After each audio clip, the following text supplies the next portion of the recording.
processing, and magnet manufacturing, where China has a 90% market share. In other areas, the United States has the lead, but our adversaries are clearly nipping at our heels. In the field of artificial intelligence, our research labs in the United States clearly dominate the field, both in consumer applications like ChatGPT, we'll have Chief Product Officer of OpenAI, Kevin Weil, later today, but also in scientific fields like Alphabet's protein structure prediction AlphaFold. At the same time, the Chinese released DeepSeek's open source model, which gained usage across the globe and gives China a soft power by disseminating an AI model to the world that refuses to acknowledge the Tiananmen Square massacres.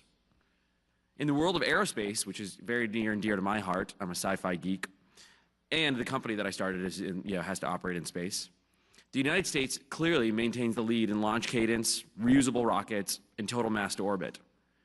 At the same time, just a quarter ago, the Chinese landed rovers on the far side of the moon, collected drilling samples from the far side of the moon, and returned those back to Earth. This achievement that the United States has never done, and the last time we actually collected core samples on the near side of the moon, Nixon was president, and so probably a significant portion of this room was not around. Now, the Chinese clearly have clear plans to get boots on the moon in 2030, and it'll be disastrous for the West if we cede the high ground to them. In a dictatorship like China, they're able to execute a full military-civil fusion that enables them to work in lockstep with commercial technologies. Thankfully, everyone in this room lives in a democracy that respects human rights. But that means in order to stay ahead in areas that we are currently ahead and catch up in areas where we're behind, we need to convince technology leaders, policymakers, appropriators, and military leaders to convene in a single venue and discuss the policy changes and collaborations that are necessary to stay ahead. I'm a proud immigrant to America, and I believe it's the greatest country on earth.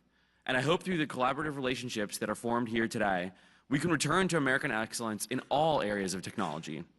America invented all of these technologies, and so let's just bring them back home.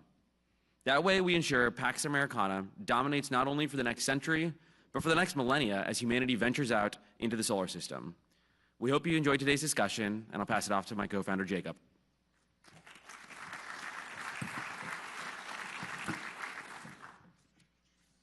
Good morning. It's great to be with you. My name is Jacob Hellberg. I am a proud advisor to the CEO of Palantir Technologies and currently President Trump's designee for Undersecretary of State for Economic Affairs. I'm very proud to say that this is by far the largest and arguably most consequential gathering we've hosted yet. While this group has grown to a record size, I see so many familiar faces as I look around this room. And in fact, I see many faces that joined the Hill and Valley Forum 4 years ago. And for those of you who were there, I'm sure you can see just how far we've come. 4 years ago, this group practically met in private behind closed doors, not out of choice, but out of necessity. The small group of technologists and policymakers who gathered back then were rebels in an environment where the conformists in Silicon Valley and Washington weren't just on different coasts, but seemingly on different teams. Just recall the reality of that moment. In Washington, it was all the rage to lash out at Silicon Valley for its business practices and behavior, and in Silicon Valley, it was nearly pious and noble to refuse to work with the US government. But look at how far we've come. In 4 short years, we flipped the script.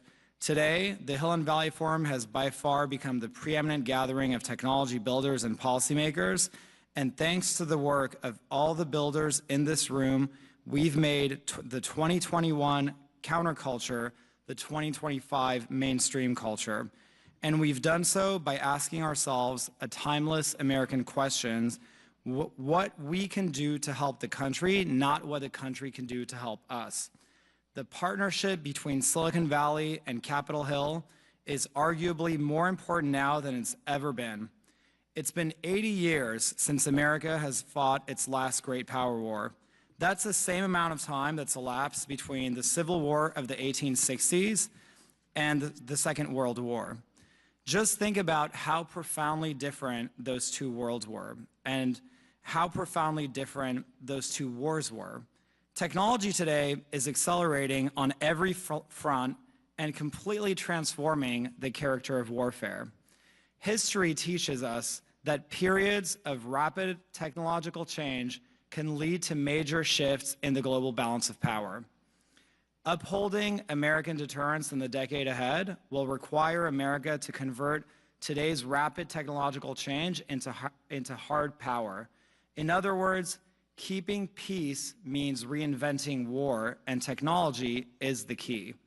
Thankfully, thanks to President Trump's leadership, we'll soon have our good friend Emil Michael leading technology efforts at the Department of Defense as the Undersecretary for R&E, and we'll hear from Emil later today. The theme of this year's forum is Rebuilding America, and thanks to the policies of this administration and historic advances in AI, I believe we're on the cusp of unlocking a reindustrialization revolution in this country. This is in and of itself an American miracle. It's just been over a decade since Steve Jobs told former President Obama that Apple's manufacturing jobs were never coming back to America.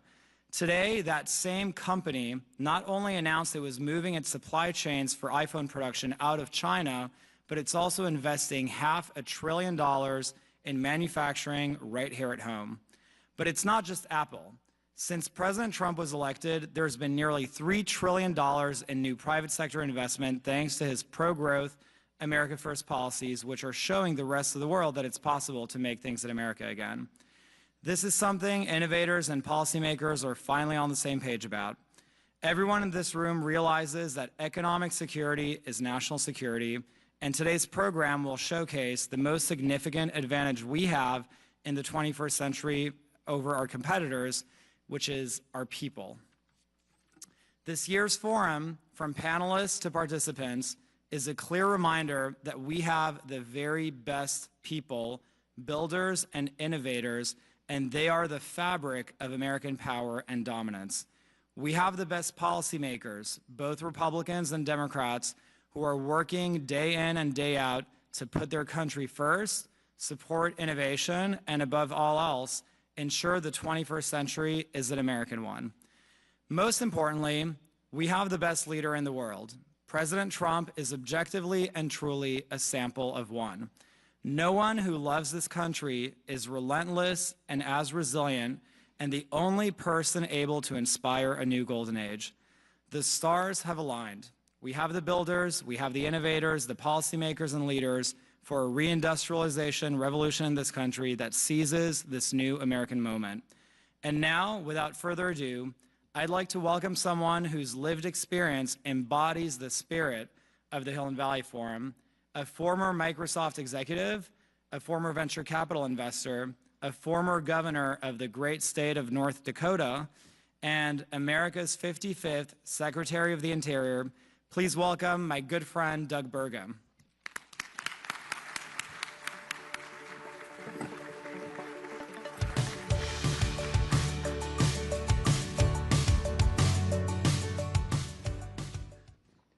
Good morning.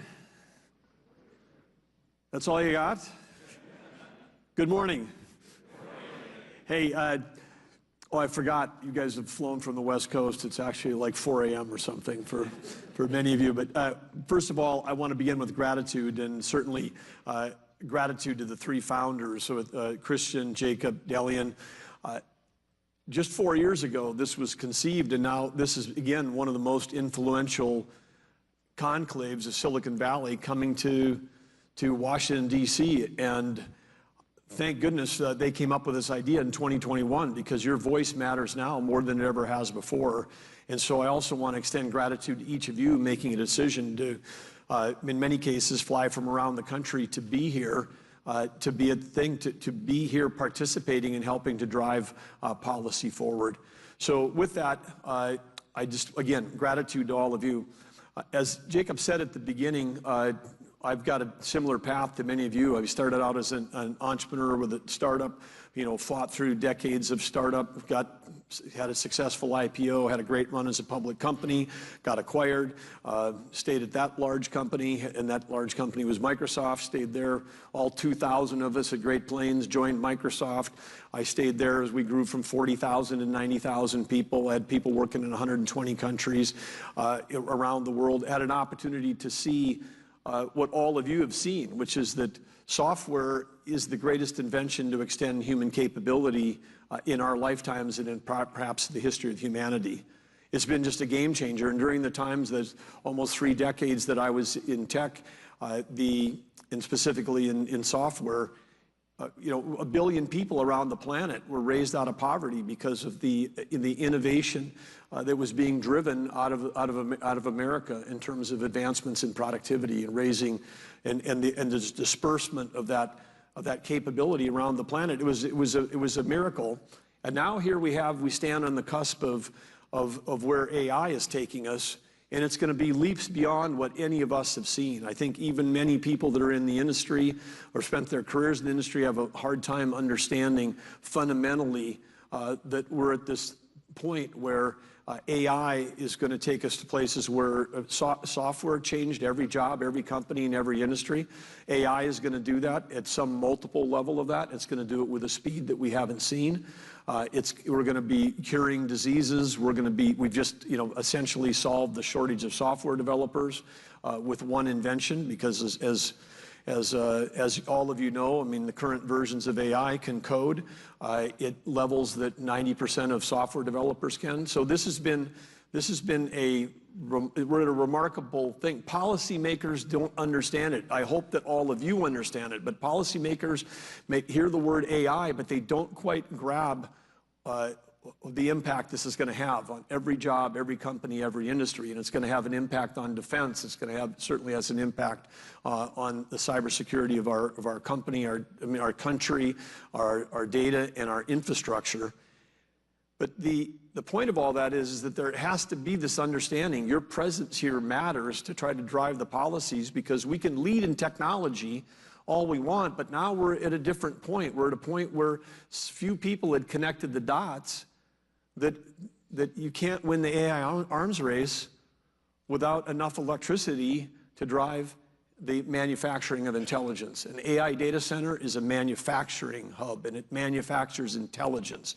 And if we don't have enough power, we're going to lose the AI arms race. And the AI arms race with China is one of the 2 existential threats that I feel we face as a country. The other is obviously Iran getting a nuclear weapon. That's something that we can't let happen, just like we can't allow ourselves to lose the AI arms race to China. And we need power.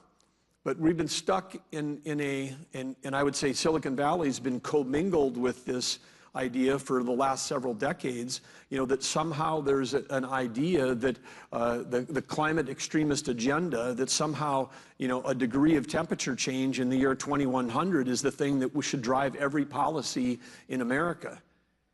And I've always been a little offended by that. I'm a curious person. I'm curious about, you know, how a group could, you know, take a spreadsheet and extrapolate data, you know, for 90 years, 80 years, now 75 years, and say this is absolutely what's going to happen.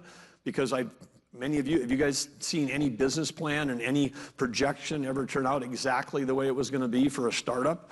No, I don't think so. So it's like, but somehow somehow the nation and the policymakers were putting faith in this idea that this thing was an absolute, and if you spoke out against it or even questioned it or were curious about it, then you get canceled.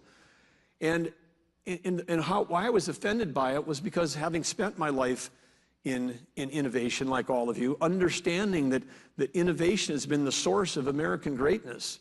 It always has been, and it always will be, was sort of precluding that somehow over the next, you know, century, that between now and 2100, we weren't going to be able to have any new invention to bend or change a curve. And it would be like sitting around in 1925 and saying, I'm going to tell you exactly, I'm going to be a future fortune teller. I'm going to tell you exactly what's going to happen in the year 2000. But whoops, they forgot to figure out, you know, that Noyce was going to invent the chip in 1958. They forgot, you know, that Gordon Moore was going to come along and go, wow, look at this, Moore's Law. And we're going to have the explosion of technology that we've had. And now you throw AI in the mix. We know AI is here. It's not like a mystery. It's coming. And people have known it's coming. We've always known that we were going to get to this point of capability. It's been predicted and predictable that we were going to get here. It wasn't a mystery in like 1925 versus 1958, and boom, I mean, something you never saw coming, and here's here's the chip that's going to transform everything. So do a group of all of smart people like you really believe that we're not going to be able to solve an issue around a degree of temperature change in this country when we've got AI and we've got that capability? Of course, but in the short term, but in the next few years, even though we might have a slight lead in technology ahead of China, but China's a fast follower. That's a polite way of saying they copy and everything. And I'm not saying this as a politician. I'm saying this because my first trip as a student to China was 1980. That was interesting. They were barely opening up. My first time there as an entrepreneur was in 1989. And we were not selling. Great Plains was not. We were not selling internationally. We were selling in Canada. We were starting to move into other elements of the British Empire. I was on my way back from a trip to Australia where we were setting up international distribution capability for our accounting software in Australia. And I was going to swing through China on the way back. And I got there and they said, hey, there's a street market where they're selling software. You should check it out. I went down there and I thought, wow, maybe I'll see a copy of Lotus 123, the leading spreadsheet at the time. Maybe I'll see some other stuff. And I went in there and as a joke, I said, hey, do you have any Great Plains? Thinking like, no one's ever heard of us. We're a little startup company in North Dakota. And they said, right over here, sir. And I could buy a copy of our software for $1 on a 5 1/4 inch floppy in 1989. That was the first time I realized, wow, everything we make, they're pirating. They meaning China. And then I had an opportunity to be chairman of multiple other public software companies. I had an opportunity to serve as corporate officer of Microsoft for 7 years, from 2000 to 2007. Everything we made was stolen. Even at Microsoft, 1% of the copies of Windows and Office were getting paid for in China. So I'm not standing up here, making pejorative comments as someone who's in elected office or an appointed office now. I'm just saying my life experience is that fast follower is code word for they're going to steal our IP. And so if we have a slight lead in technology and AI, and then you're going to have a fast follower coming at you, you better make sure that we have enough electricity. But that's my point here, is I'm wearing two hats. I'm wearing the Secretary of Interior, but I'm also chair of the National Energy Dominance Council, the NEDC, and it's easy to remember that. Think of AC/DC with the lightning bolt. This is NEDC, because we already had an NEC, the National Economic Council, and you know how many acronyms are in government. You can't have two important organizations with the same acronym. So NEDC, housed inside the White House, our job is to help make sure one of the goals that we have is to make sure, one of the mandates we have, one of the directions from President Trump is to make sure we don't lose this arms race, make sure we have enough electricity to power this country, and make sure we have enough critical minerals, and make sure that we've got enough ability to sell energy to our friends and allies so they don't have to buy it from our adversaries. You don't end up with Western Europe being dependent on an adversary for their energy. So we've got multiple goals that we're pursuing. But the one that's most important to this group is focused here is domestic electricity. And guess what China's been doing? Okay, we've had a war going against thermal coal since Obama took office. And it's an incredible, source of energy. We've got hundreds of years worth. We have all the technology innovation that exists in places like my home state where we can take out every emission that you would be concerned about, including CO2.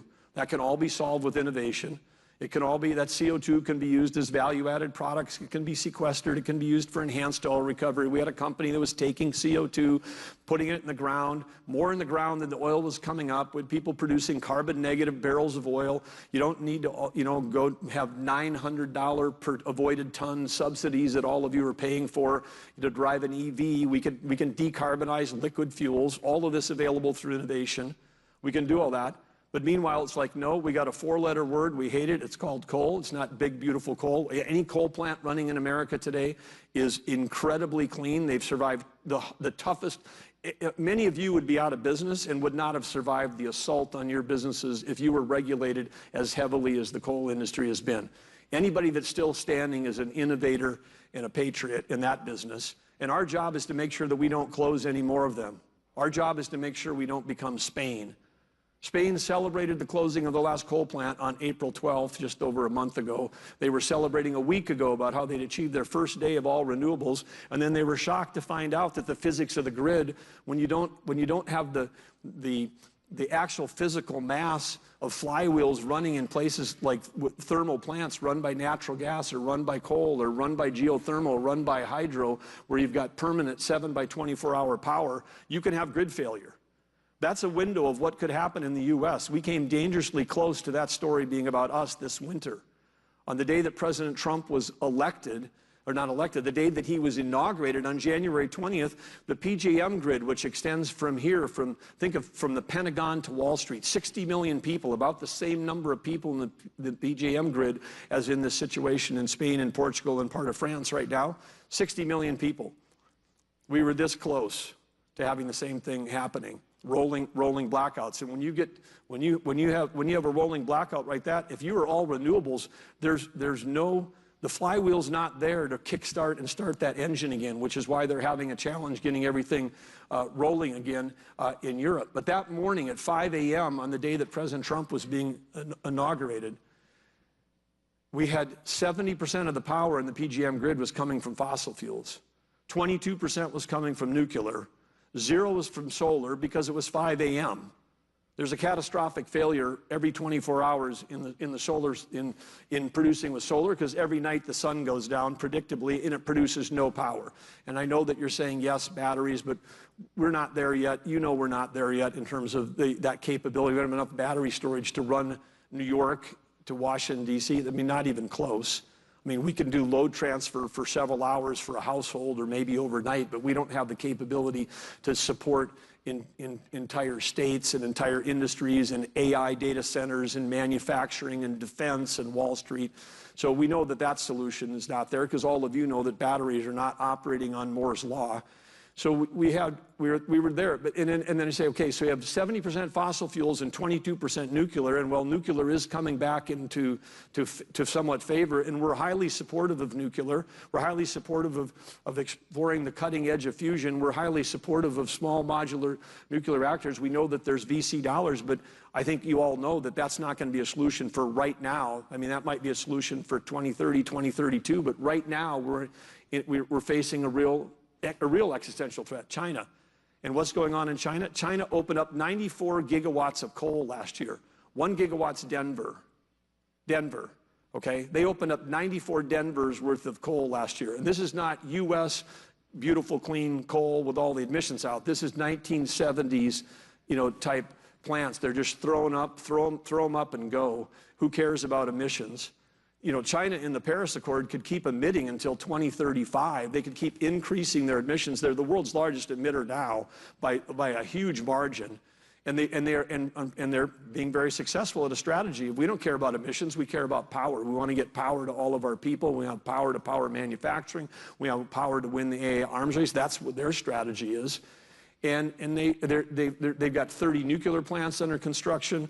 They're spending hundreds of billions of dollars on hydro. I mean, they've effectively, with the Yangtze, it's like it'd be like us building a dam on the Grand Canyon. Can you imagine? I mean, we're tearing down dams. They're building dams. Hydro is great baseload power. So it's like, we could have a slight technological edge, and we could maybe even have a longer one if you could actually protect our IP. But if we can't protect our IP, then we have to win the power race, and we're losing the power race. President Trump declared on day one a national energy emergency. Critics say, well, we don't have an emergency. We've got record amounts of oil and gas production. They're missing the whole point. We have a critical minerals emergency, which I don't have time to speak about this morning. But the founders up here said it. I mean, 85% of the refining of rare earth minerals and critical minerals is done in China. They've got with their Belt and Road, whether it's pulling it out of the Congo or Indonesia, open pit mining, slave labor, no reclamation. Yeah, they got low cost. Anybody in the U.S., you get behind a critical mineral, rare earth mineral startup in this country, and guess what? China dumps into the country. So we're working on a plan at NEDC where we've got to have sovereign risk insurance, not against a foreign country, but against our own, that if you put capital into a project that's related to fossil fuels or a project related to critical minerals and mining, that if somebody comes along in a future administration with an executive order that if they want to wipe out if they want to wipe out what you've invested in, they've got to write you a check to pay you for your lost capital. We don't future future administration shouldn't be able to say, no, with a stroke of a pen, we're going to kill this pipeline project, even though that company's got $3 billion in the ground in pipe, labor, and easements, moving a legal product legally permitted, but we've just decided we don't like it for idealistic, extremist reasons. That if they want to do that, they may have the executive power to do that, but they should have to write a check to you and your companies. And so sovereign risk insurance is one thing. We need stockpiling of critical minerals in this country across the top 20 ones where we're most exposed, just like we have a strategic petroleum reserve. We have to do that. And then we've got to think about, actually, for the first time, the federal government itself getting in as a partner with you as an equity investor in companies that are doing the processing. And we're moving at this at light speed, because right now, if there was an actual war going on right now, we are in a huge precarious position relative to China, because we did manage to kill, along with the timber industry, we've tried to kill the grazing industry, not we, but the previous administrations. And certainly mining has been about as welcomed as coal in this country. But when we develop coal, I mean, you should also remember there's two kinds of coal, thermal and metallurgical. But on metallurgical coal, you need it for steel. And all of you know that we've got to have steel going in our country. If we want to get back in shipbuilding, if we want to get back into defense, we have to have that. And so, again, this is why that, you know, it's not just drill, baby, drill. It's map, baby, map. We've got to figure out where all the resources are. And believe me, we have them. Just in interior, there's 500 million acres of surface, 700 million acres of subsurface, and 2.5 billion acres of offshore. All of these, we can protect every square inch of our national parks. We can protect, you know, every square inch of our national wildlife refuges, because they make up a small portion of those numbers, those massive amounts of lands that I saw. Our last best special places we can take better care of than we ever have before. And how are we going to take care of them? Because we're going to actually drive revenue. The largest balance sheet in the world would be the U.S. federal government. Throw in another 200 million acres from the U.S. Forest Service. There isn't a company in the world, not even Saudi Aramco, that come even close with the balance sheet that the Department of Interior plus USDA would have. But what's our return on that? You're all investors. What's the return? The return. When Theodore Roosevelt put away those lands, he said that that was for the benefit and the use of the American people. That was for all of us. You've all been told, you all know the answer right now. If I gave you a quiz to one question, what's the U.S. debt? In your head, you're all saying to yourself, $36.5 trillion, because you all know the number. If I said to all of you, next question, what's the asset side of that same balance sheet? How many trillion on the asset side? If there's 300 you hear, we'd have 300 different answers, because there is not an answer in Washington, D.C., because you could maybe go over to Treasury and they'll tell you, here's what our financial assets are. What's the value of the 500 million acres of timber and land and rare earth minerals? We got a rough estimate last week. Just the coal resources in this country could be worth $8 trillion. Just the coal on public lands, not the coal that's on private lands. You know, we just found out last week there might be 23% more oil and gas underneath the Gulf of America than was previously thought a month ago. We know that now that there's an opportunity to develop critical minerals from undersea mining and do that safely. We have such an opportunity to get a return for all of you and your children and your children's children, get a return on the amazing assets that is the natural resources of this country. If we want to balance the budget, if we want to reduce interest rates, we have to thoughtfully do what Theodore Roosevelt said, because he said that conservation was as much development, sustainable development, as is preservation. And so we have a huge opportunity in this country going forward. We can win the AI arms race with China. We can have enough power to power our cities. We can build grid security. We can support all of you. And we can get back in the game where we're not relying on imports for all of the things, because we've shut down American development across all of our public lands. And in closing, I want to say, I'm sure that you're saying, hey, I've got a bunch of team members. That's great. You said that. We're here in Washington. But all of the people that work for us, you know, still believe that, you know, that we've got to save the world. We've got to save the environment. We've got to stop, you know, cutting any trees. You know, I mean, and we stopped cutting trees, you know, after the spot at all. Now we burn more board feet of timber by many, many tens of millions a year than we actually harvest. Okay, we burn it because we got uncontrolled forest fires, because there hasn't been forest management for 30 years in this country on public lands. And that it kills people, it kills communities, it kills jobs. Interesting, But if we were doing the forest management and we were harvesting the timber, all of you would be participating and receiving a check, because the federal government, when we sell timber sales, we get money in. When we fight fires and come in afterwards and have to spend tens or hundreds of billions of dollars on recovery, that's all coming out of your pockets. Do you want to get paid, or do you want to pay? That's on every one of these topics: timber, grazing, oil and gas, critical minerals. No one would run a business where you would decide all you do is pay out, print money and pay out, as opposed to get checks in. This is essential to how we build a better, stronger government. But we can do all the things we need to support this industry. We can absolutely do that.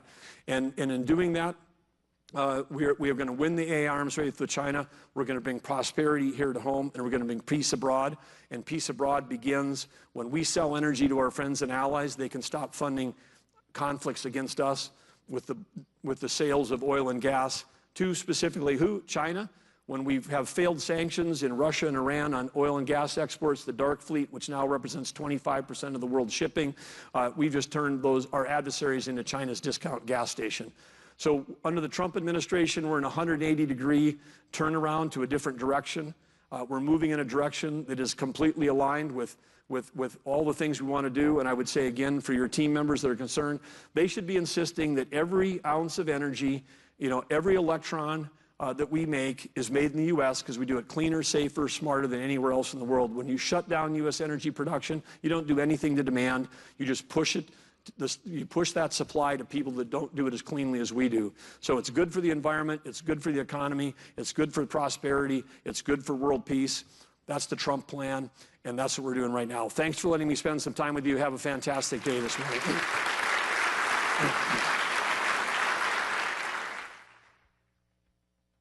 And now, a special address from Senator Bill Hagerty.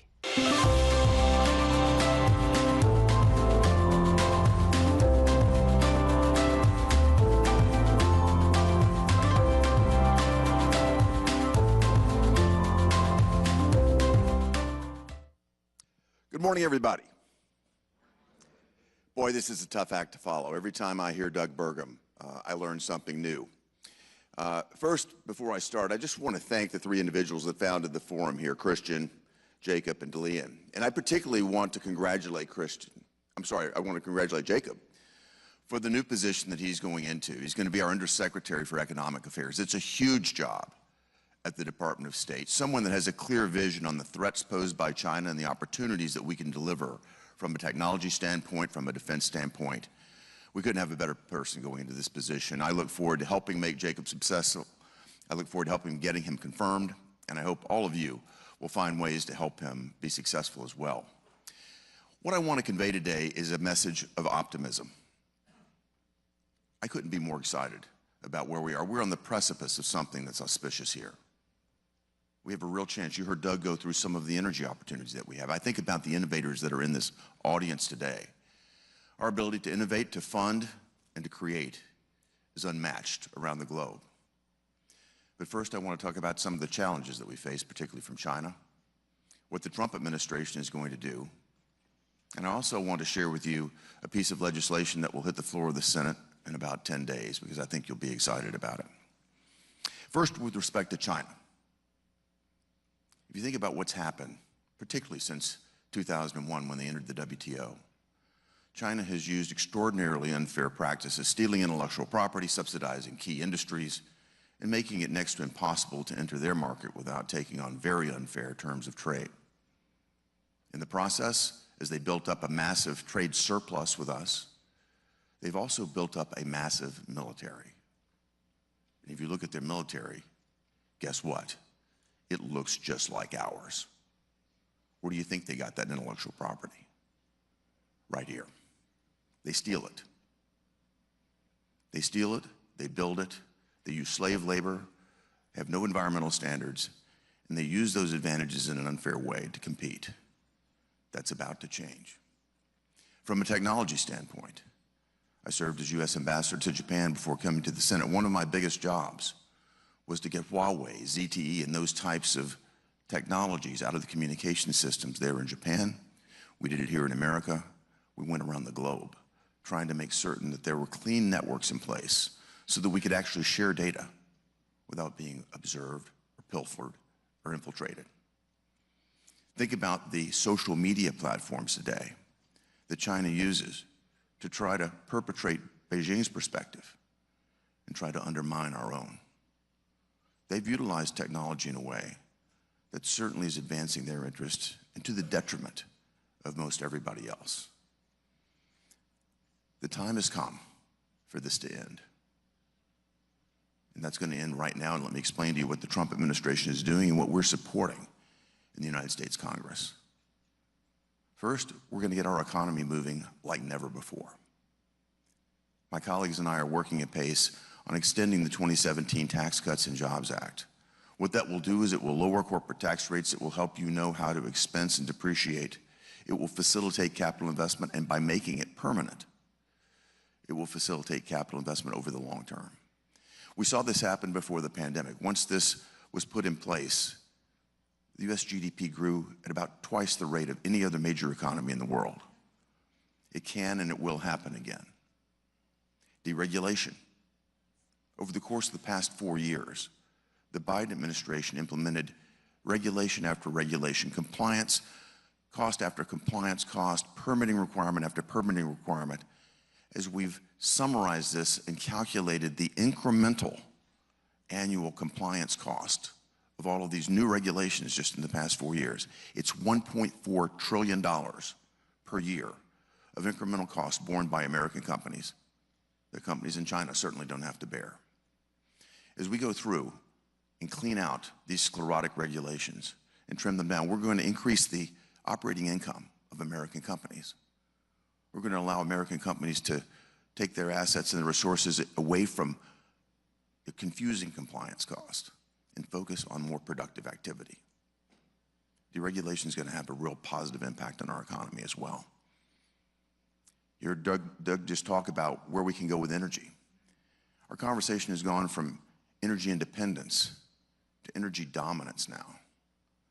If you think about it, energy is an input factor cost for almost everything that we manufacture in America.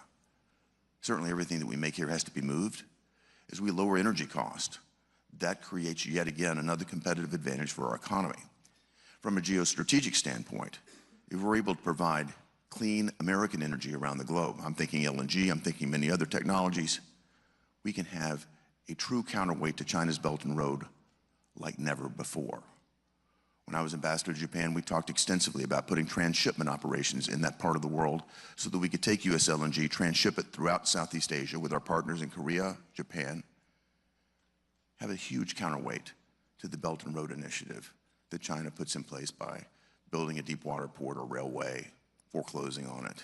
A continuous supply of energy is a geostrategic partnership that would be enormous. We can do that. Trade and tariffs. This has been probably the topic of conversation for me the past 4 or 5 weeks. I was in the Rose Garden the day the president unveiled the new tariff roster. This has created a tremendous amount of confusion right now, and I think the media are amplifying this in a way because they're so invested in President Trump's failure, or their desire to see that. But here's what's happening. We're rectifying imbalances that have occurred for decades. You've got to go back to World War II to put this into perspective. We tried to help economies that were devastated by the war. We put in favorable terms of trade with Europe, with Japan, with countries that were in a shambles. But what we should have done is put a time limit on it, maybe a GDP per capita limit. What we have now are very imbalanced terms of trade. Think about it. We build a car here in America. We build it in my home state of Tennessee. We ship that car to Europe. We have to pay a 10% tariff to the Europeans. They build a car in Europe and send it to us, 2.5%. I don't think anybody would do that deal today. We're in the process right now. I talked to Jameson Greer, our trade representative, yesterday. He's been working at pace at this. I worked with him very closely when I was ambassador. We did 2 trade deals with Japan. An extraordinarily competent person. He is working with multiple countries right now on term sheets that will get us to a place I think will be far better. So we're in the middle of a negotiation right now. I try to remind my friends this. I hope we can make it as short as possible. I think we will. But I think that over the medium to long term, we're going to see much more favorable terms of trade and then a focus on China that does not play by the rules. And it's time for the rest of the world to join us to bring China to the fore and get them to play by the rules. Finally, I just want to touch on a piece of legislation. I just want you to be aware of this. It's called the Genius Act. But what it does is make clear that we're going to facilitate the use of US dollar-denominated stable coins here in America. For the last 4 years, we've seen a war on any type of decentralized finance, particularly cryptocurrency, crypto technologies. That is about to change too. We're going to see that innovation stay here, reside here in America, and grow. And I'm happy to lead that legislation and see it happen here in America. For 8 years, we did not get a piece of major legislation through the Banking Committee. We just did it with my legislation a few weeks ago. It's going to hit the floor of the Senate. It's going to become law very soon. This puts America on a new path of innovation, just one area. But I hope you'll see this is an example of where we're headed as a nation. In closing, I'd just like to say this. I want to thank all of you for what you're doing, because America has the greatest source of innovative capacity, of technological know-how. We're a magnet for that sort of talent from around the world. We have the ability to finance it. We have the ability to move it. We have the ability to deploy it. And hearing from people like Doug Burgum, who just talked with you, from Alex Karp, one of my favorites, you're going to be fascinated with what Alex has to tell with you next, and the potential there with technology and our national defense. We can see the next century become our century. We can deal with the predatory practices of countries like China. With leaders like Jacob Hellberg coming into the administration, I could not be more optimistic. So thank you. I hope you have a great session. Sayonara.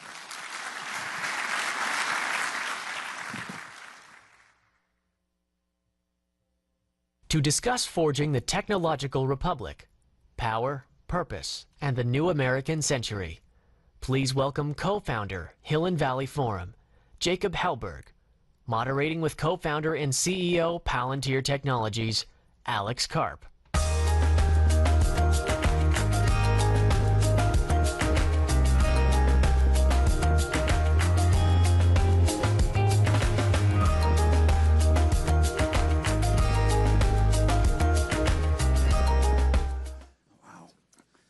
Alex, it's great to see you since last year's Hill and Valley Forum.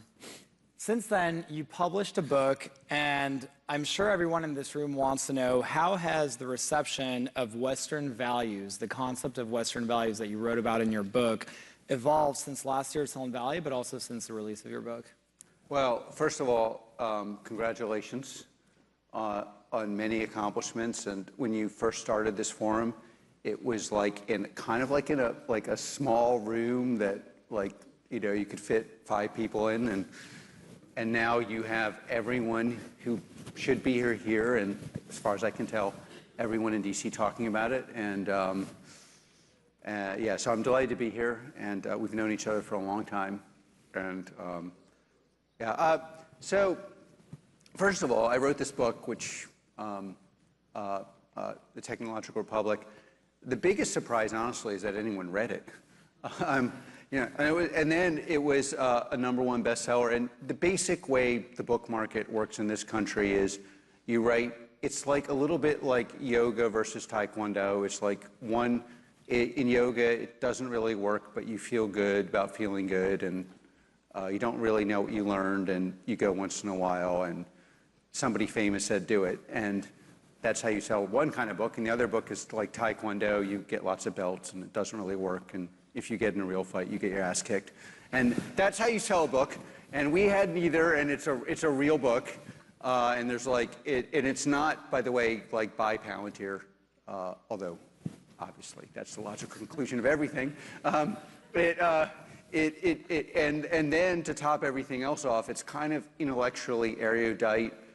And the central thesis is the obvious truth that Western society, defined by meritocracy, rule of law, and honestly, mostly by competence, is superior, and that very few societies are willing to have a plan of any kind where they could be around in like 100, let alone 1,000 years.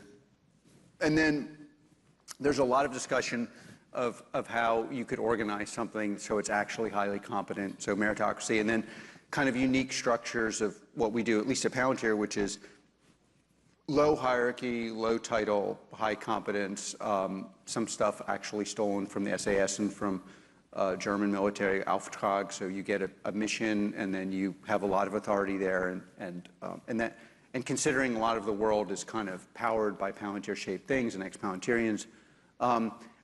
To your question on the reception, I think It's been, the Valley was a place that, went through a lot of phases. The beginning phase of the Valley was Silicon Valley post and during World War II, where the Valley built products that were useful, raised the standard of living, and was the center of cohesion in America and the Western world.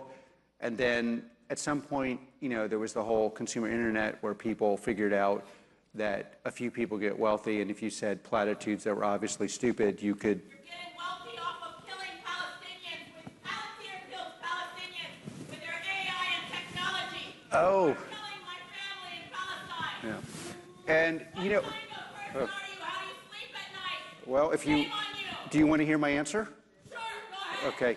So, I think the primary cause of death to Palestinians... That's not funny. Okay. Do you want to hear the answer, or do you want to yell? For no reason. Well, you don't want to hear an answer? I want to hear Obviously. So the primary source of death in Palestine is the fact that Hamas has realized that there are millions and millions of useful idiots that will... using that excuse. This is why you don't get a platform to speak.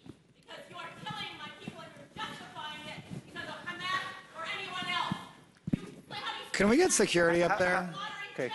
One of the most... How dare you? Okay. How dare you? Your AI and your technology from Palantir kills Palestinians. Mostly terrorists, that's true. No, it's not. If you say mostly, so it's okay to kill Okay. innocent others. Look, if your argument was so strong, wouldn't you let me talk? It's so strong.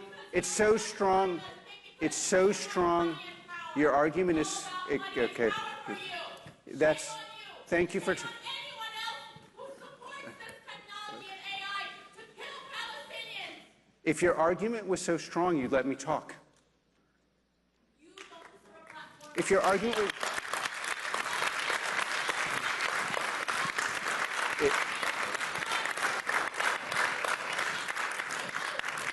By the way, just as an ipso facto thing in my book, if you have an argument... thank you. Ma'am, I think we've heard you. I think we've heard you. Shame on all of you. Okay. For supporting a genocide. Shame on all of you. Yeah. You are sick because you support a genocide. When of course because brown people... I think you came to the wrong event. Okay. It's... Well, no, the... Yep.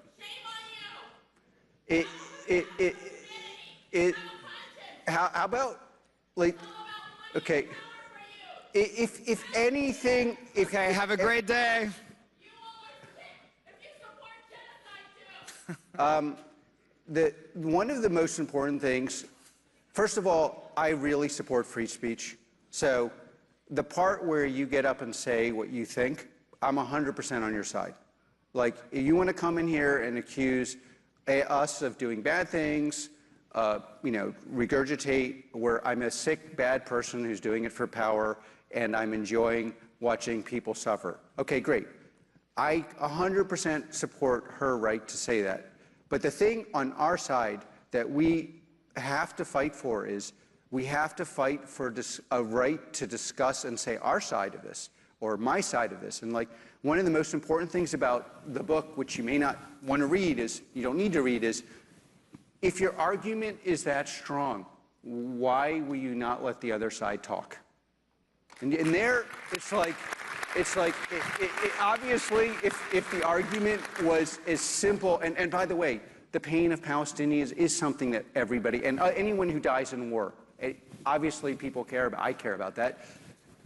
The obvious solution to war is to have the West having the strongest, most precise, deadly weapons possible so that we can minimize unnecessary, innocent deaths. And by the way, the primary way you minimize these deaths is you're so strong no one attacks you. And that's how you actually do it. Now, there are many sides to this debate, but, one of the things that's really frustrating in the West, honestly, is I kind of call it, I spent a lot of my life in Germany. I'm kind of pro-German culture, especially where it actually works, which you could argue in many ways it's not. But it's like what I would call probably incorrectly, the greenification of our society, which is, we kind of all support something like climate. I think most people support regulated immigration. You have 20% of your society in Germany who are just radical to the point where the ideas make no sense, but they 100% believe, and then they end up controlling the policies of the whole society. And the responsibility we have, who want pragmatic, real-world solutions, like, of course, wars lead to innocent deaths. What do you do to minimize the death? Why did October 7th also include how were there security lapses? These are really important questions. Could it be done better? How would you do it better? What is America's role? Who do we sell to? Under what conditions? Who controls the technology? Does America control the products we produce? At what point, if we're going to have generalized deadly AI, does the government have a responsibility to control who owns it, who runs it, what is it used for? Is there a sense in which you have to be politically and culturally aligned? Can you have a discoursive discussion? These are all completely legitimate topics. But if we who disagree with being shouted at do not stand up and say, fuck it, we got to fight back, at least talk about and force discursive discussion, they will win. And by the way, it's not that there's not anything legitimate in what they're saying. It's like they take it to an extreme where it's obviously absurd. And by the way, and where it's very much linked to, what happened in the Valley, I believe she believes I'm evil. I believe she's an unwitting product of an evil force, Hamas. That she unwittingly is part of their strategy, that she is a product. And the most important thing, arguably, in the book, or what Palantir, or what you could learn, is do not become a product of an ideology that sounds sensible. Because the minute you become a product of that ideology, you'll be weaponized. And like the consumer internet version is we become more divided and less smart and less happy. The political version of it is you won't let anyone provide a different opinion because, of course, that person has to be evil. And the opinion that is actually probably less productized is more nuanced.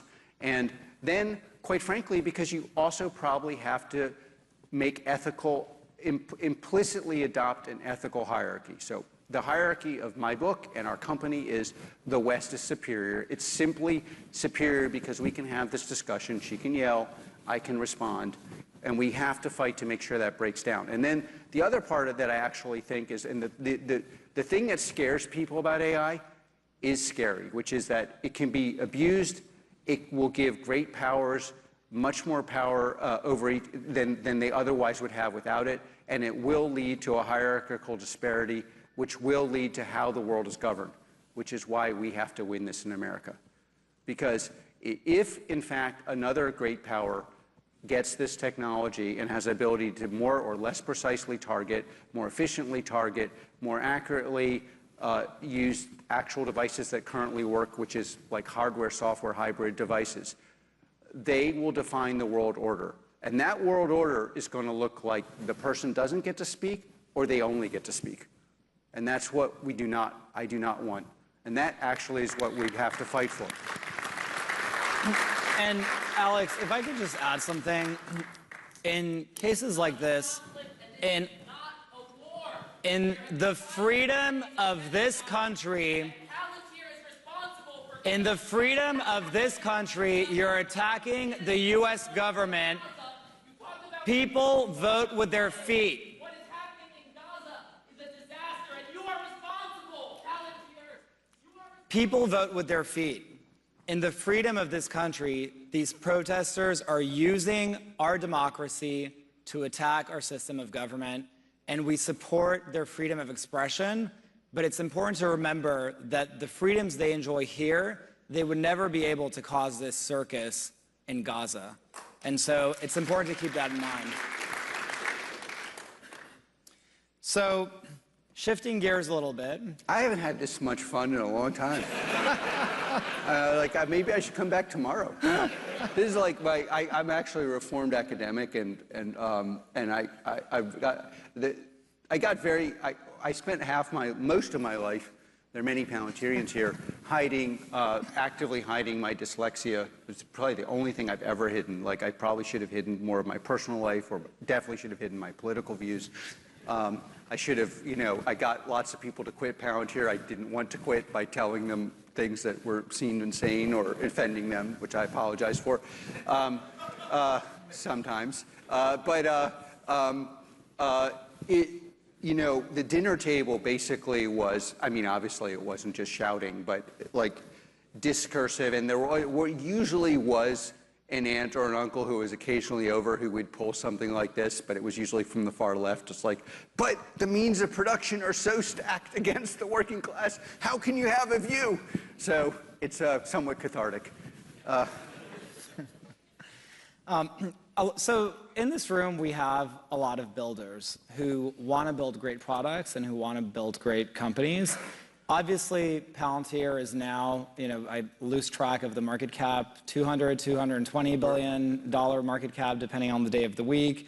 What are some of the organizational lessons that you think have made Palantir a great company, and what advice do you have for policymakers to make our government culture more efficient and effective?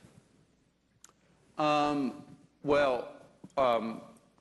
the way, I believe we're in our infancy, but I mean, I think every real company that succeeds at a scale, like, basically I think there's a binary thing in the history of companies, like, can you get to $1 billion in revenue or not?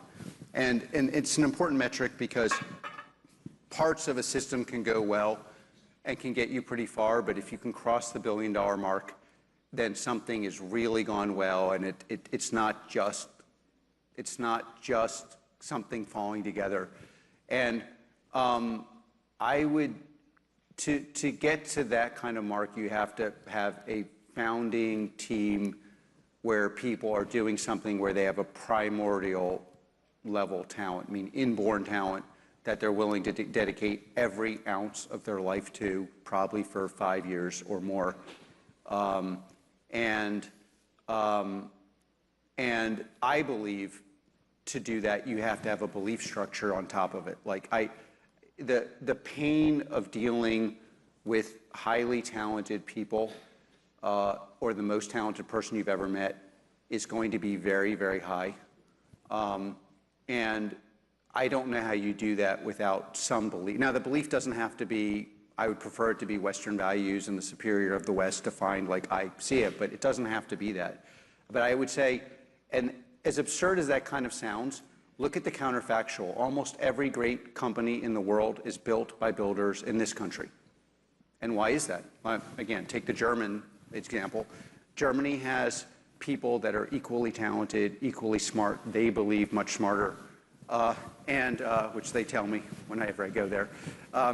And yet, in this country, and why is that? And one of the reasons is we have, our version of religious freedom is you get to define your own church, synagogue, mosque, or cult.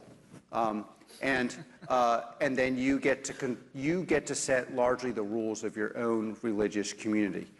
And that seems like a banality, but it really only exists at scale in this country. So as you know, in Europe, so if you move to Germany or Switzerland, and you sign up, they'll ask you, are you Jewish, Christian, or Muslim? And then it's the community standards defines whether you're a member. And in this country, you get to decide, and you get to set, and we have a belief culture. And if you combine that with enough technical people and pragmatism, you can have a great company. But the part that people leave off the balance sheet when they talk about builder is the belief side. And I think there was like a flash in the pan where there were companies where the people were just completely narcissistic. And there is a narcissism to believing you're going to do something, a productive narcissism, I'd like to believe, of believing you're going to do something really big and great, even though the odds are stacked against you. That's necessary. But believing there is something larger than the numbers, that is more important than the numbers, that gets you through the pain of failure, and in my view, the greatest task ever, which is working with someone who annoys the crap out of you every day for 5 years, and deep into your pores annoys you. It requires belief, and then I I think especially now, you really obviously have to have something that is actually differentiated and actually deep and hard to do. Now, deep and hard can be a combination of tech depth and an ability to sell into a difficult market, like breaking into the US government to get them to buy something that they couldn't measure, couldn't see, couldn't feel, couldn't test software was really hard. And, you know, so, and I think it's gotten easier, but it's still hard. And so you're going to have to, businesses have basically two components: deep tech and some way of getting someone to buy it. And you need to do both. And that's why it's very hard, because most people who can do the deep tech probably are building the wrong product and or can't get the product out of the first olive or the second or the 10th or the billionth out of the jar. And so you have to think very seriously about both of those in what you're building and how you go to market. And then you want to be in America, honestly. There are people from all over the world here, and I want the West to succeed. If you want to know how good you are at tech, you do it here. It's not just this. People tell you it's a scale thing, a capital thing. No, it's also, this is more of a métier or an art form than a science, and all the artists are here. So you got to come here. If your government doesn't want you to be here, come here. This is where the action is. You can then build it and then go abroad, or build it, co-build it. But it's like, if you want to be in the NFL, you come to America. You want to be in tech, you come to America. You want to do lots of, like, I wanted to be a philosopher until I realized it was ridiculous. There are lots of places you could go to be a ridiculous philosopher. Germany is a great place for that. And you'll have a great social life, because people appreciate that. But, you know, so this is where the action is. And it's really important not to ignore these banalities, because they will determine your fate. And then, you know, it's really important to have dialogue. You should have a low tolerance for stupidity. I mean, in public, when you're talking to people, you really want to steel man it's a contradiction, but you want to steel man everything you encounter. How could this stupid thing actually be true is a really important question. But if the stupid thing is actually stupid, no matter, and if it comes from a world-class wealthy person, it's still stupid. It's stupid, but again, you can't just write off things as like, this is obvious. You have to spend a lot of time figuring out, is something that otherwise looks dumb actually smart? And that's hard to figure out. But you know, that it's not a prestige thing. A lot of smart people and accomplished people say things that used to be true. And like, one of the reasons we succeeded at Palantir, like, we sued the government. I've told the story 1,000 times, so some of you have heard it. But I sat here, and the most famous people sat there, and they said, if you sue the government, everyone will know you're an asshole. And I'm like, God, I don't really view myself as an asshole. I didn't realize coming out as being, and so, and we sued the government. And they were right that it was really stupid, and I was right that if we didn't change the way procurement was done, this nation would not be strong and good, and we would fail. And there are a lot of people here in this room who, you know, have great companies because of their innovation and their hard work and their dedication to specialized talent, and also because we sued the US government, and now there's something like meritocracy. So you're still shooting uphill. But shooting uphill and shooting like to Mount Everest while they're dropping grenades on you is a different story. So Alex, in closing, these two protesters was actually my secret way of creating the perfect segue to talk about your assessment of America's policy in Israel post-October 7th. And I wanted to ask you, where does Palantir, I mean, as a philosopher, you opine a lot on cultural issues, and Palantir took out a full-page ad in the New York Times post-October 7th to say Palantir stands with Israel. Where do you source that moral conviction? And can you explain to us a little bit why that's so important to you? Well, you know, I mean, I think at the end of the day, moral conviction is just conviction, and for better or worse, we have it at Palantir, and lots of people don't agree with our convictions. I do think having moral conviction is one of the main it's too simple to say you have clarity of conviction and therefore you're going to succeed. That's not true. But it is, I do think the inverse is also much harder than people think. Without any kind of conviction, I think it'd be very hard to stick with. You know, we had 17 years of where everyone was short Palantir. I mean, everyone. I mean, so, and we stuck with it, and, you know, and then also the kind of highly meritocratic environment comes with pain, and so you need conviction to get that to work. And flat hierarchy means everyone's telling you you're stupid all the time, so you need conviction to get that to work. But on like the general, you know, the West has to survive, I think we have a way of ordering our life that is very special and is very underappreciated, often by our elite institutions especially. And if we lose it, we will lose everything that makes everything work in this world. I don't know exactly where the source of my personal convictions come, although it's more just a belief structure. But I'm very proud we have them, and I think as importantly, like every time we reach a new milestone, so $1 billion, you know, in each segment of our company, or one of the more important attributes of it is you win arguments in this country and industry by having conviction that leads to big tendies, which is a retail investment way of saying money. And so if you want to convince the world that you're right about something and you're a builder here, one of the best ways to do it is to build a great business, because everyone will listen. You know, the stuff I'm saying now is arguably the same stuff I've been saying for many, many years, and it wasn't that worth, you know, it's like, so I think you win arguments, and you win arguments by basically building a castle of success and letting people look at it, and then they basically assume that the way you see the world, and by the way, again, this is kind of in the book, but one of the most important interactions I had was a very poor graduate student. I was so poor, I had this family in this rural village that gave me a coat. And in Frankfurt, there were, of course, in Frankfurt, no one knew a fascist during the war.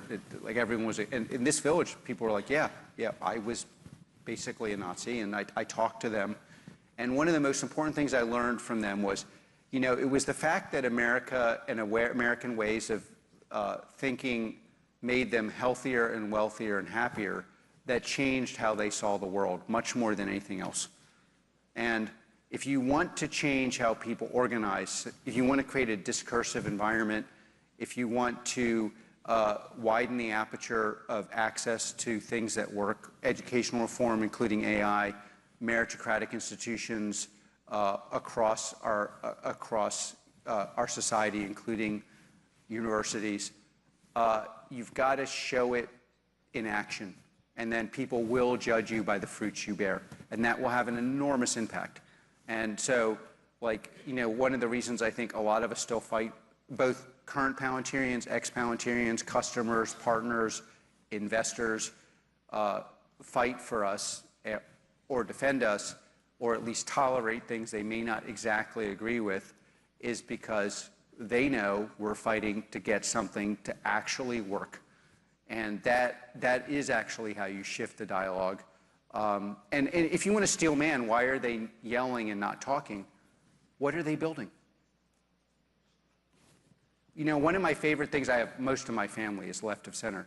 And one of my favorite things is, and I view myself as a classic liberal, my first question is always, show me an institution you respect that's actually working. And that shuts things up very quickly. And I say, I'll give you an institution you don't agree with a lot, my company, and it's actually working. Why don't you try to figure out how you can take some meritocracy and put it into your worldview, because that might work. How about a little more discourse? That might work. How about working with people who disagree with you? That might work. How about taking something and building something where the inputs are much less than the output, which is the primary determinative of something, if something is working. And then what you will get is you essentially split the ocean. One side will yell at you and tell you, you can't say this, you can't think this, you can't do this. And the other side, people who equally do not agree with me, will be like, yeah, you know, that's a real challenge.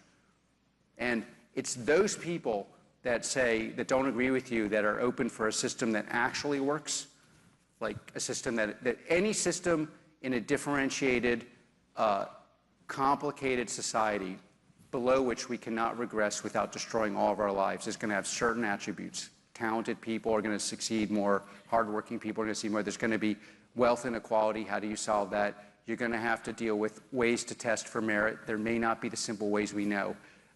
And you're going to have to produce something where the inputs are less than the outputs. And we have to get, you know, and the way you convince people of this is you do something that's successful and you challenge them to have their worldview produce something that is better. And usually what you'll find is half the people will say, yeah, well, you're kind of some form of bigot or you're evil. And the other half will be like, yeah, okay. And then that's how you organize things, and that's how you actually make a lot of change. Alex Karp, everyone, the CEO of Palantir.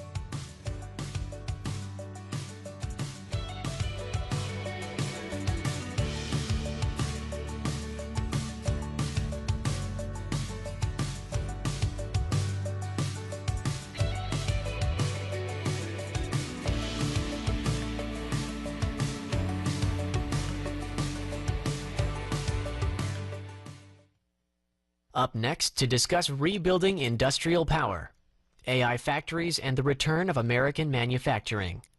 Please welcome co-founder, Hill and Valley Forum, Jacob Hellberg, moderating with President and CEO Nvidia, Jensen Huang.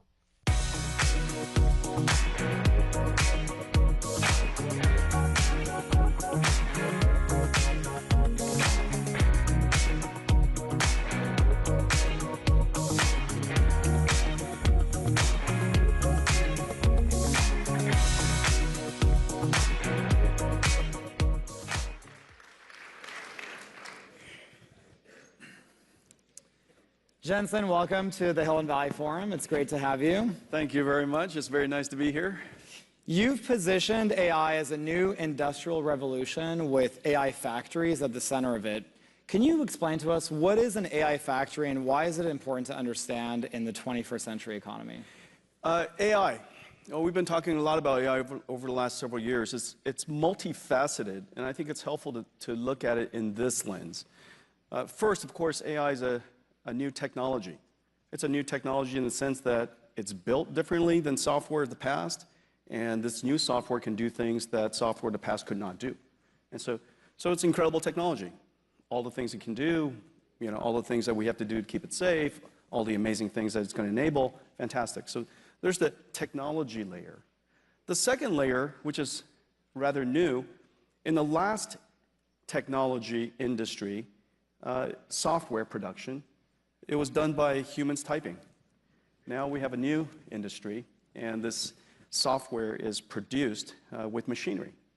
So you need a large supercomputer, you apply electricity to it, and what comes flying out of it are tokens. And these tokens could be reformulated into numbers and words and proteins and images and videos and three-dimensional structures, and you know, you could reformulate these tokens into all kinds of things. We call it intelligence.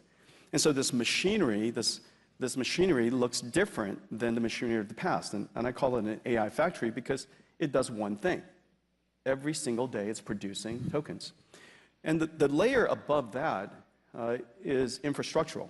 And this is the reason why we now internalize that AI is likely going to be quite an extraordinary industrial revolution in the sense that this new technology is going to enable a new industry that I just mentioned, AI factories, the production of intelligence, but it's going to go back and revolutionize and transform every other industry.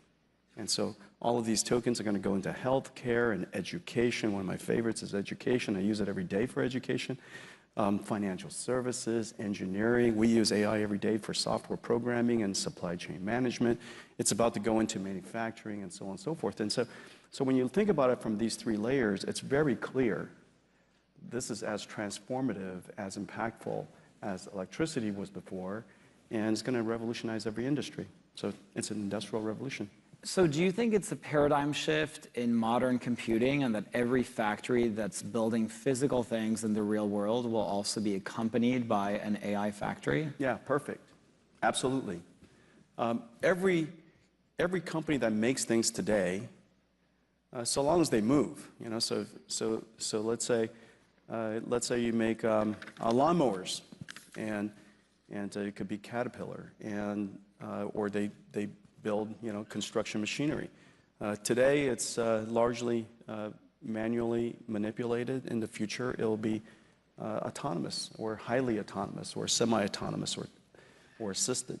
And when it becomes autonomous, then it'll be software defined. And so you're going to have to produce those tokens, those software that feeds that tractor.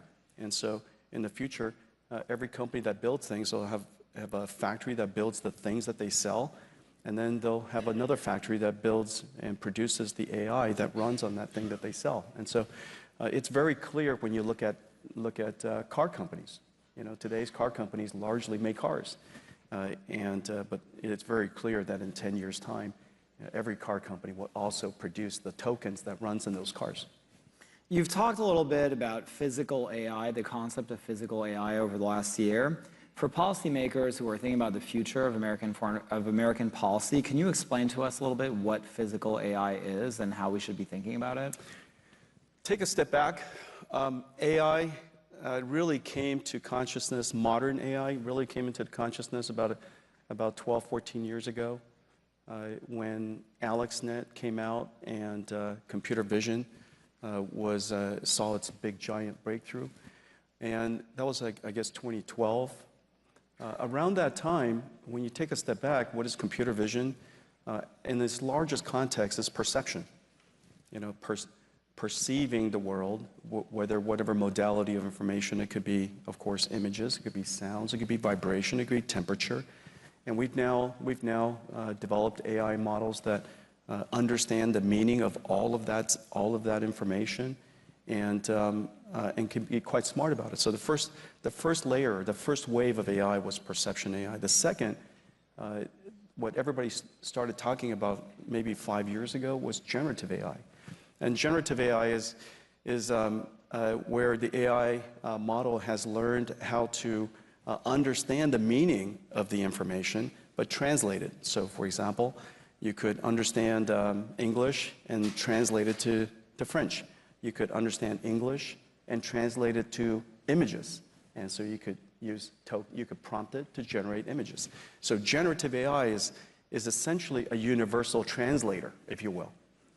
A universal translator that understands the language of humans, language. And so that's the next wave. The wave that we're in now is where you now have AIs that can understand, it can generate, but as you know, intelligence requires us to solve problems and recognize conditions that we've never seen before. And the way we do that is we use reasoning.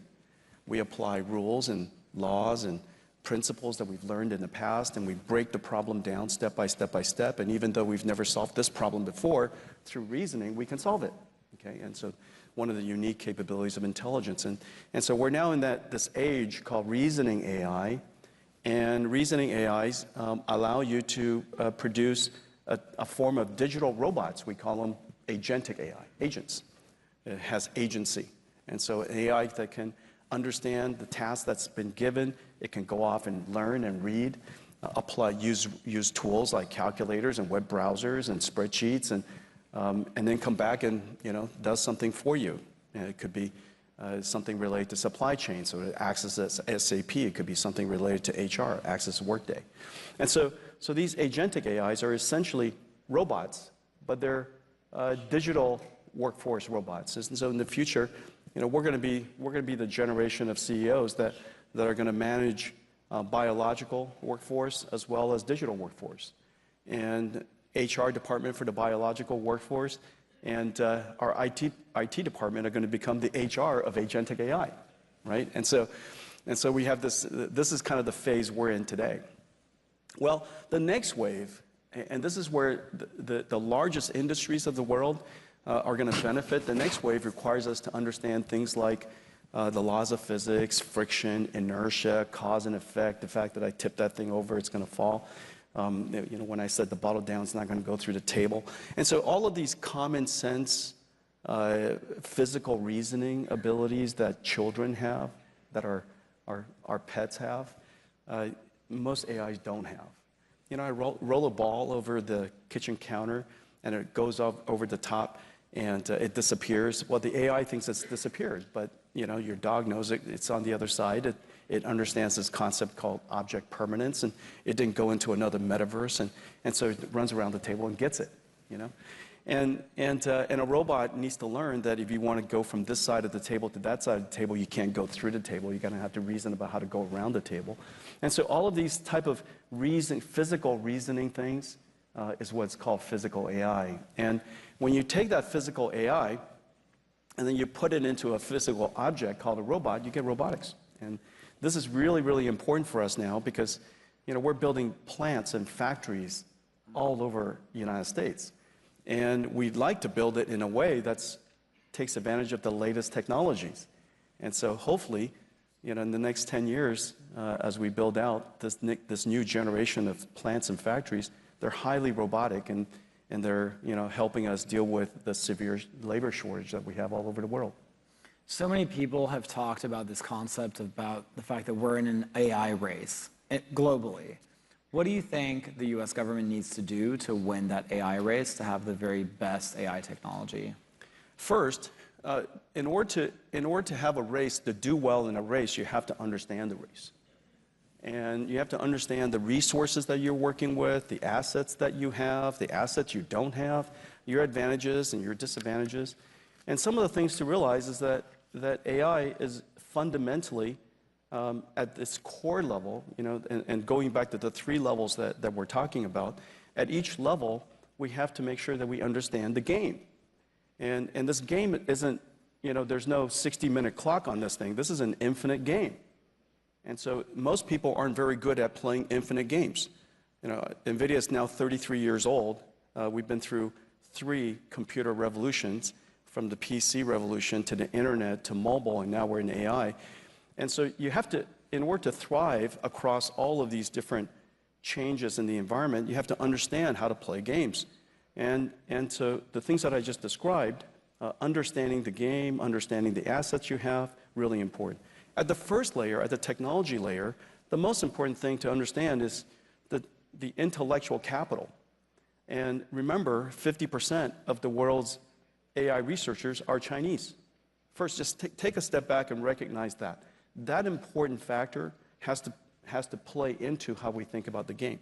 The next is AI factories. In order to do well there, you need to have energy. Because fundamentally, we transform electricity into digital tokens. Just as the last industrial revolution transformed atoms through energy into, steel things and physical things that we know, cars and things like that, buildings and things like that. And the generation before that, we gave it water into a machine called a dynamo, and what came out was electricity. And so now we have electricity go in and tokens come out. So the next layer requires energy. The layer above that is just happening now. And it's really, really important that we understand that ultimately the winners of the last industrial revolution wasn't the country that invented it. It was the country that applied it.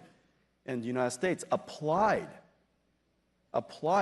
steel, applied energy faster than any country. Everybody else was worried about things like labor and horses being replaced by cars, and those kind of matters. But the United States we just took it and ran with it. And so the infrastructural layer above that is about the application of the technology. It's about not being afraid of it, wanting to engage it, reskilling our workforce so that we're able to apply it, encouraging people to adopt it. And so when you look at when you look at AI through the lens that I just described, the framework that I just described, each one of the layers has its own, if you will, challenges and opportunities, and the game's a little different in each one. On the workforce point, the press has been so focused on weaving the narrative that AI could potentially lead to mass displacement of labor and mass unemployment. Could you help paint a picture a little bit about what your prediction is for the impact of AI on the job market, but also more specifically on what you see as the potentially new categories of jobs that we're potentially not even thinking about today that could actually come into being? Some jobs, new jobs will be created. Some jobs will be lost. Every job will be changed. Okay, so let's just break it down. It's always easy to go to one extreme from another, but I always find it helpful when you break the problem down, reason about it from its first principles. And again, in this framework that I just described, at the lowest layer, as you know, and Jacob, you're deeply integrated into venture investment, and you know what's going on in AI. And you know at the foundational layer, it's because of AI that San Francisco is back. Okay, anybody who lives in San Francisco, you'll know what I'm talking about. Just about everybody evacuated San Francisco. Now it's thriving again. It's all because of AI. And AI creates a new type of job, and the fundamental reason is because it's software development, but done in a different way. We've changed every layer of the technology as a result of AI. What used to be human-coded software running on CPUs are now machine learning-generated software running on GPUs. And so every single layer, the tooling of it, the compilers of it, the methodology of it, the way you collect data, curate data, use AI to guardrails, use AI to teach, use AI to keep the AI safe. All of that technology is being invented right now, and it creates tons of jobs. At the next layer, this is where the giant opportunity is. Remember, I just said that we're going to create a new type of factory, and this factory has electricity come in, and it generates tokens out. A 1 gigawatt factory, let me just put it, 1 gigawatt factory, and we're in the horizon building something like 7, 8, 10 gigawatts of AI factories. 1 gigawatt factory is $60 billion. $60 billion for 1 gigawatt.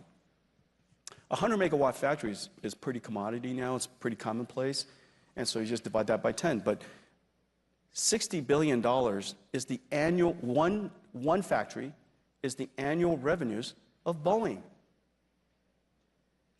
And to build it, you have to finance it, creates a lot of jobs. You have to build out the site, the shell, creates a bunch of jobs, construction. You got carpenters, you got steel workers, you got masons. You got to build out that factory. $60 billion factory. This thing is gigantic. You have to have, mechanical engineers, electrical engineers, plumbers, and then after that, all the low voltage stuff, all the IT and the networking. After that, operations. That entire cycle is about 3 years. A whole bunch of new trade jobs have to be created. These trade jobs, in the last computer industry, the last computing platform shift, the number one critical path for most companies' growth is software engineers. This next layer, AI factories, the number one is going to be trades, the trade craft. And I think this is terrific. Our country needs to acknowledge that trade craft is respectable work, and it's critical work, and it's necessary to build our country.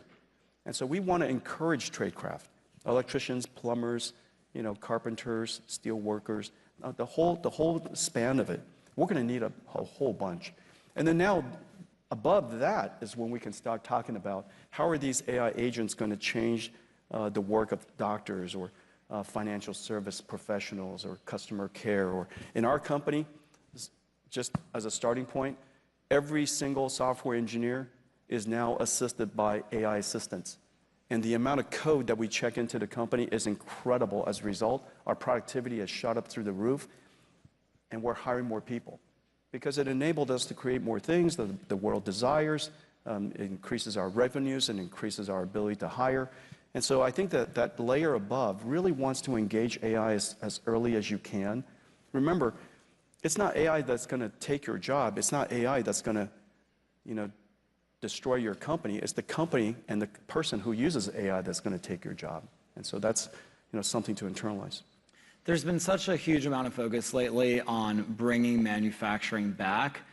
A lot of people in the AI space have talked about the concept of how digital twins and manufacturing plants adopting digital twins could actually help enable rebooting manufacturing here. And simultaneously, the CEO of Apple, Tim Cook, recently said that one of the main bottlenecks to reshoring and making the iPhone here was having a good and precise robotic arm technology. So on both counts, it really seems like AI could be an enabling technology for manufacturing and reshoring. Could you tell us a little bit more about what your prognosis is on that? Yeah, well, first of all, manufacturing is not about low-cost labor. Advanced manufacturing today is software. The entire factory is software-driven. The entire factory is one giant robot, and it's a robot orchestrating a whole bunch of robots inside. And so these advanced factories has a lot of people in it, but it's largely technology. And so I think the first part of it is in our industry, and I'll just talk about mine, the ability for us to manufacture end-to-end from silicon to the AI supercomputers here onshore is a terrific opportunity. And I'm delighted that the administration is really encouraging and supporting the industry to onshore manufacturing. This is high-quality work. It's advanced technology work. Doing it onshore is a fantastic opportunity for the country, and I'm very enthusiastic about it. We're huge proponents of it, and we're fortunate that we have partners around the world who are supporting us to do that. That's number one. Second, if we don't get good at manufacturing, we're going to leave behind a giant industry that is going to be propelled by the availability of energy. What country doesn't want to get engaged in this new industry called AI? Why would you not want to produce AI? Why would you not want to engage in one of the most advanced manufacturing? It's manufacturing. It just happens to be numbers when it's done. And just like it was electrons at the last industrial revolution, most people couldn't understand that you could create this thing through a machinery called dynamo. Now we call it, Nvidia AI supercomputers. But back then, a dynamo, what came out of it was invisible. It's electricity. Don't touch it, but it's electricity. It's electrons. And now, it's a new form of electrons. It's numbers. And so, of course, we want to engage in this new industry. And in order to do that, we have to have manufacturing onshore. Now, the thing that is absolutely the case, because manufacturing is so technology intensive, we should do it in a digital twin first. We should do it in virtual reality first. Nvidia designs the most complex systems in the world. Each one of our generation R&D, call it $20 billion, maybe more now, but call it $20 billion of R&D just to produce a family of chips. We designed those chips completely in their digital twin. They existed for months and months and months, long before we ever produced it. The moment I produced it, I know it to be perfect.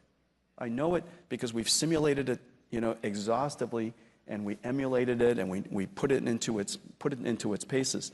We should do the same with digital factories. These factories, large factories, we should completely create digital twins, use artificial intelligence to create these digital twins, operate it, virtual integration, integrate these magnificent structures completely digitally, operate it, optimize it, and use it for planning your output completely digitally. And in the future, every factory will have a digital twin version. In the future, and I'm hoping every human will have a digital twin version. Every car has a digital twin version. Every building has a digital twin version. Every city has a digital twin version. So this idea of digital twins is happening now, and it's all happening because of artificial intelligence. Jensen, my last question for you is, what is your expectation on the timeline by which we live in a world where AI-enabled robots become a ubiquitous part of everyday human life? First of all, a self-driving car is a robot. Now, it's taken us about 10 years. And now Waymo is, in cities all around the nation and is doing fantastically. And it's terrific to see the Waymos driving around in San Francisco and other cities. It took about 10 years. Robots will take less time. And the reason for that is because we can constrain the environments where the robots operate. And so the robots don't have to be as general purpose as a car. Once you're in San Francisco, you got to work in every street and every single condition. And so in the case of a robot, we could be a lot more constrained. From the moment that something is prototypable, fairly functional, to the time that it becomes high volume product, call it 5 years. And so we have quite high functioning robots today. And so in some 5 years time, we're going to see, robots get pumped out of these factories. And every car company who makes cars today will be very good at building robots. They just have to get good at the software part of it, the AI part of it, but that technology is really, fairly available. Jensen, thank you so much for joining us. Yeah, thank you, everybody.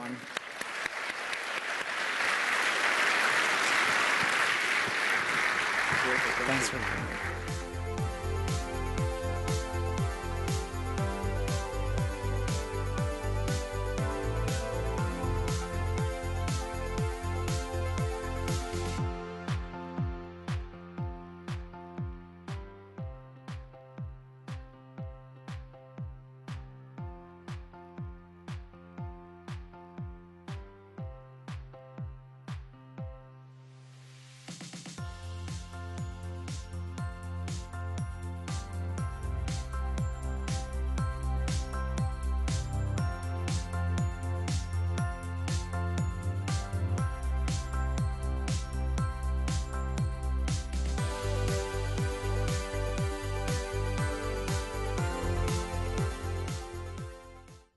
And now, a special message from CEO of Oracle, Safra Catz. Technology companies play an increasingly important role in defending Western values and supporting the U.S. government. Can you describe how Oracle sees its role in that space and how you as a leader have approached that responsibility? Yeah, we actually take that responsibility very seriously. There is nothing more important ultimately than making sure that our warfighters and our entire defense industries have the absolute best. Really, the things they need are always critical to what we do at Oracle. Remember, we started working for the CIA way, way back. That was our very first customer, and after that, NSA. So our whole really the center of everything we think about is how do we get the very best to the people who are spending their time defending all of us and defending freedom. And so for us, that has always been job one. Our entire commercial business actually just gives us scale to be able to put that energy behind keeping America and its allies safe. So in the last few years, companies have had drastically varied responses in confronting moral issues that have come up. Can you share an example of when Oracle stayed true to its moral compass in the face of a moral issue? Well, you see, we always try to do what we believe is right. The way we run our company is as owners, not renters. We make decisions because we think they're the right answer.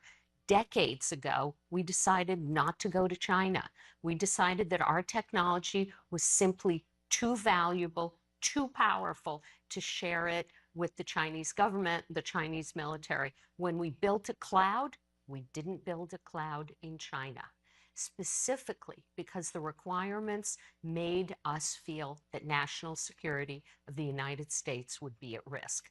When the Hamas terrorists attacked Israel, we immediately got behind Israel to help their military establishment work and fight this off. We did a lot of things for our employees and for those in need, millions in donation to Magen David Adom.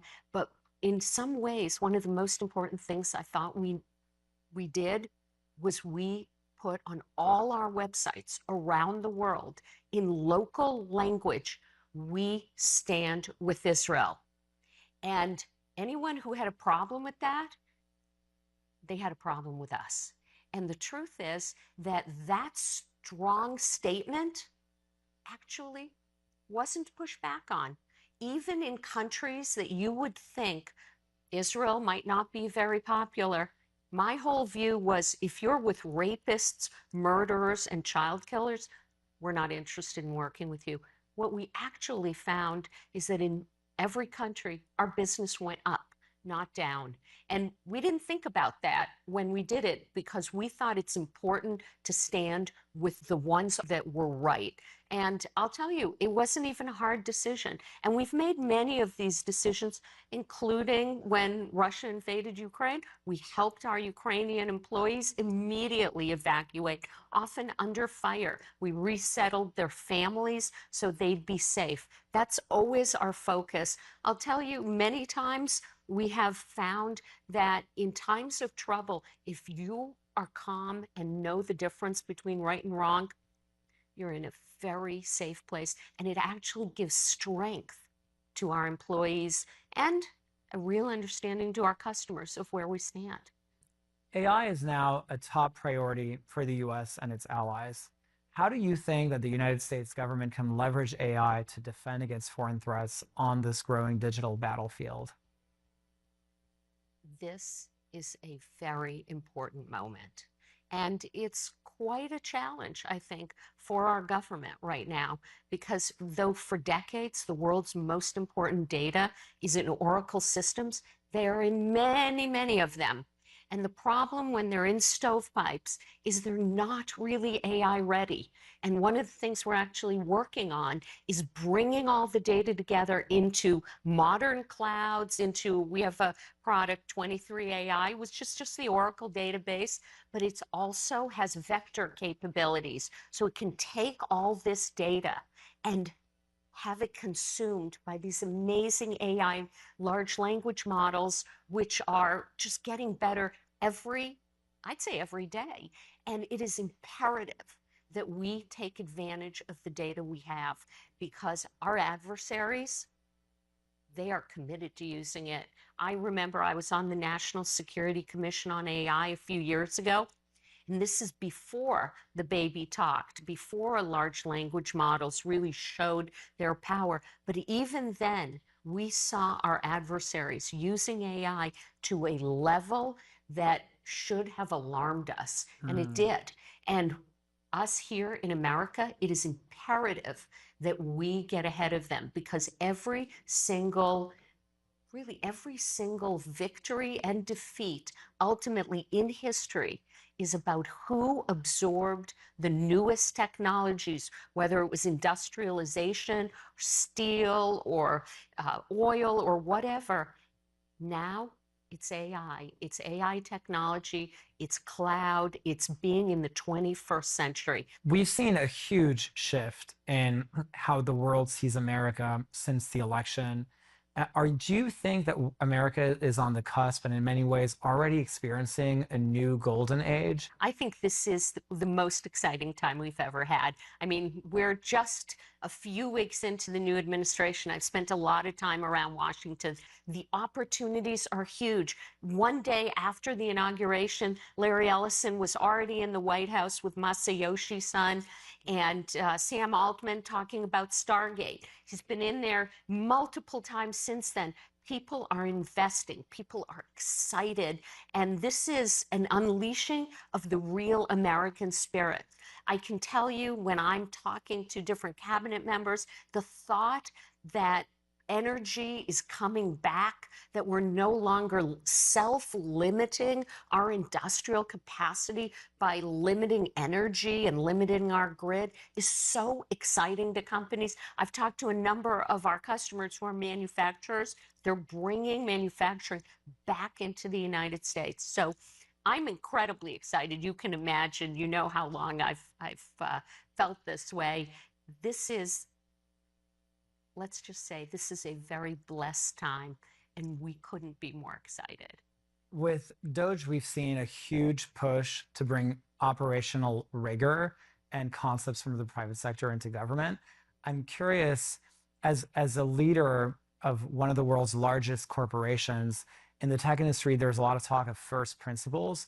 What are some of the technology first principles that you've seen throughout your career that have proven successful that people in the government can draw inspiration from? Well, I would say rule one, keep it as simple as possible. That is probably the one thing that the government really has not gotten a handle on, and the Doge is pushing right through. Bring it together, use the best technologies. Don't use things from years ago just because you've always been using them. Make sure that you've got the very best, and don't compromise the best technology just because you're afraid. I know when I started at Oracle, we basically doged Oracle my first year. We were $9 billion in revenue when I joined in 1999. We saved $1.2 billion my first year. And I have to tell you, thank goodness we did it, because we wouldn't even be here now, because we needed that money. Just like the government needs the money, like the DoD needs it for the warfighter, we needed it for R&D. And that's why we were able to buy over 100 companies to bring it all together for our customers. And if the government could just, let's do it the simple way, let's do it the fast way, let's do it the least expensive way, but let's do it one way, not 15 different ways. We're going to save billions, trillions, and we're going to have a lot more done and a lot less spent. And that's really, those are simple, simple principles, management principles more than anything else. Those are surefire. Safra, thank you so much. It's an honor to be here. Thank you for having me.